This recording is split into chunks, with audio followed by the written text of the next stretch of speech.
Yahobu, Bapak Ibu Pendeta, Sinenge, Majelis dan warga Gereja Amin, ini adalah channel YouTube Sinode Gereja Amin.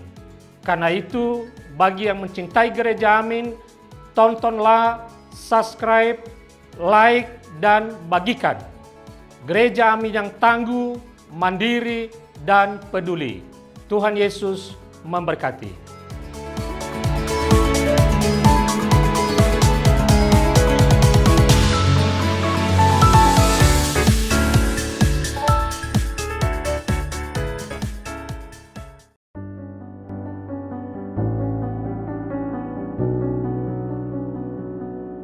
Halo rekan-rekan muda yang dikasihi oleh Tuhan Yesus Kristus, senang dapat menjumpai kalian dalam acara Youth for Christ pada SDC hari ini.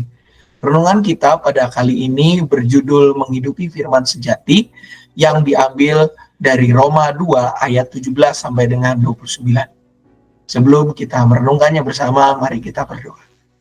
Kami bersyukur ya Tuhan, karena pada kesempatan ini kami boleh kembali berkumpul untuk bersama membaca dan merenungkan firman-Mu. Biarlah perenungan ini boleh menjadi pelita bagi kehidupan yang mengubahkan keseharian kami.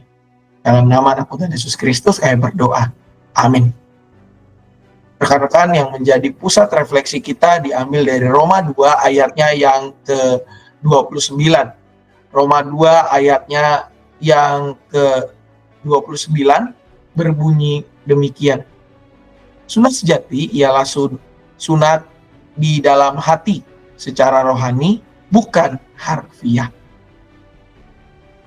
Kalian semua, perkenalkan, nama saya Samuel, saya melayani di GKI Cicurug, Sukabumi. Seorang rekan bernama Andi dikenal sebagai anak yang baik. Dia dianggap baik karena tidak pernah bertengkar dengan orang tuanya. Bahkan jarang sekali Andi membantah perintah orang tua. Banyak orang yang memujinya. Namun, lambat laun baru diketahui bahwa sikap Andi bukan didasari oleh rasa hormat dan cinta kepada orang tuanya. Justru Andi tidak pernah mau berkomunikasi dengan orang tuanya. Dia mengalami trauma akibat didikan mereka, sehingga ia memilih untuk mengiyakan semua peraturan orang tuanya meskipun dia tidak menyukai. Dari kisah ini kita belajar bahwa dimanapun kita berada, baik di instansi atau di lembaga, di sekolah maupun perusahaan, dalam keluarga maupun masyarakat, semua memiliki aturan.